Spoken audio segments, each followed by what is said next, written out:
E aliado histórico de Lula e líder do MST, João Pedro Stedley, disse em entrevista ao Na Berlinda, na última semana, que a crise econômica que o Brasil enfrenta tem um culpado. A esquerda atribui o momento delicado à gestão do presidente Jair Bolsonaro, mas Stedley falou sobre o verdadeiro responsável na visão dele. Nós temos que organizar o povo para, então, num governo de mudanças, garantir um programa que de fato enfrente a crise, porque a crise não é do Bolsonaro, a crise é do capitalismo. O líder do Sem Terra ainda lembrou do impeachment de Dilma e das manifestações favoráveis à petista em 2016, dizendo que faltou organização e força apesar dos puxa-sacos. A Dilma, a Mercedes, sofreu um golpe. Quantas pessoas nós conseguimos botar lá na esplanada, naquelas votações? 50 mil. O Caetano sozinho agora botou 50 mil. Se fosse um partido organizado, e não fala só o PT, toda a esquerda, nós tínhamos que ter botado. Tinha 1 milhão de servidores públicos e puxa-saco do Lula. Por que eles não foram? Não foram. Não. Porque não estava organizada, porque não tinham consciência do que tinha por trás do golpe contra a Dilma. João Pedro Stedley falou sobre o loteamento de ministérios e cargos que os governos petistas faziam para tentar manter apoio.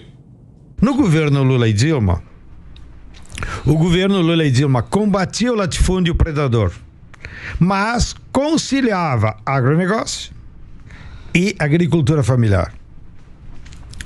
Portanto, o governo dava apoio para o agronegócio e botava lá sempre alguém deles no Ministério da Agricultura, né? Roberto Rodrigues, Blairo Maggi, Cátia Abreu. Certo. E para os agricultores familiares, o MDA. Por fim, ele ainda alegou que o MST supostamente combatia o latifúndio e, por isso, se aliou ao PT. Fiuza.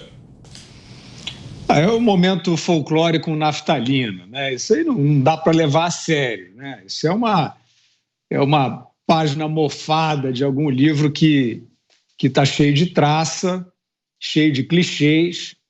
Só dizer o seguinte, que o Lula, né, o grande líder do Stedley, o grande aliado na política, governou o país, direta e indiretamente, por 13 anos, né, incluindo a Dilma Rousseff, não acabou com o capitalismo, ao contrário, manteve o capitalismo e se associou com empresas privadas para roubar. Ele foi investigado, julgado e condenado, e essa condenação foi confirmada pelo Superior Tribunal de Justiça. E, atualmente, ele está reabilitado por uma manobra, por um casuísmo do Supremo Tribunal Federal, que fala aí sobre juiz natural, etc., mas ninguém tem a cara de pau suficiente para dizer que o Lula não cometeu os crimes. Então, os crimes cometidos pelo Lula foram cometidos dentro do capitalismo. Ele manteve o capitalismo para roubar. Ou seja, é uma estrutura, é um princípio, né, de todos esses personagens aí, fisiológico, muito mais do que ideológico. Diga, Zé. Tá aí um idiota que não precisou nem da internet para ter voz, sempre teve muita voz aí. São verdadeiros clichês equivocados, de uma mente absurda, né? E que sempre trouxe umas ideias que a gente fica, gente, como é que alguém acredita nessa história, né? Quando ele diz a culpa é do capitalismo, mas como, sabe?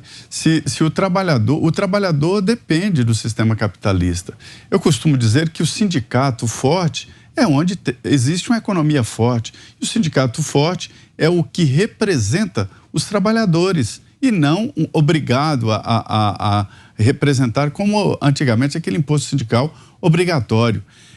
Esta fala do Stedley mostra que essas pessoas comandavam partes importantes do governo e que estavam ali porque ganhavam e agora estão verdadeiramente incomodados.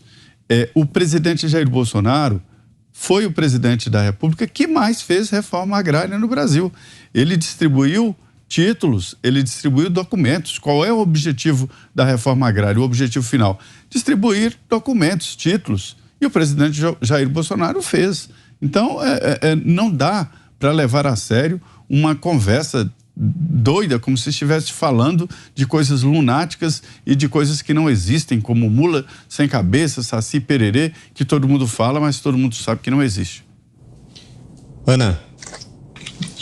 Ai, que coisa mais clichê, né? Essa coisa de demonizar o capitalismo. Isso é tão Fidel Castro, né? Isso é tão Che Guevara. No entanto, você faz uma pesquisa rápida aí da fortuna do Fidel Castro assim que ele morreu. Uma pesquisa rápida, audiência, coloca aí nas ferramentas de busca.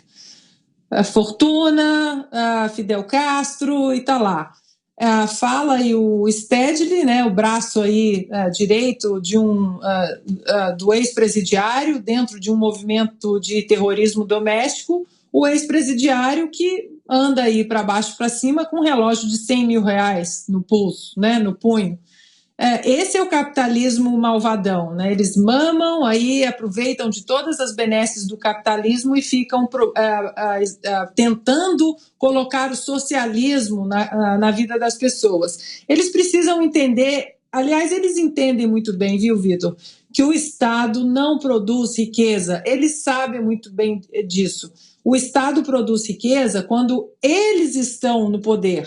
Produz riqueza para eles, mas eles usam exatamente empresas privadas, o capitalismo aí de compadrio para enriquecimento ilícito, como nós vimos nas administrações petistas. Os republicanos têm uma frase aqui nos Estados Unidos muito boa, Vitor. Eles dizem o seguinte: uma maré alta eleva todos os barcos, o barquinho mais humilde, o barco médio, o iate, mas que uma maré alta produzida exatamente pelo capitalismo, ela eleva todos os barcos. O Estado não produz essa maré alta, e eles sabem disso. O Estado produz uma maré alta só para os relógios, para os iates, para os relógios de R$100 mil aí no pulso, como nós vimos no braço do ex-presidiário. E eles precisam demonizar o capitalismo, porque o capitalismo precisa produzir riqueza só para eles, através do Estado. Muito manjado já o discurso, o brasileiro hoje sabe empreender, sabe discutir política, sabe procurar notícias, sabe aplicar na bolsa. É um discurso aí com cheiro de naftalina que não cola mais. Paula. Realmente o Stedley está preso num outro tempo, né? Mas eu queria lembrar que a crise atual que o Brasil vive não é fruto de capitalismo, nem é fruto de... É fruto de uma coisa só. Lembrem, o PT deixou o Brasil na sua maior depressão da história.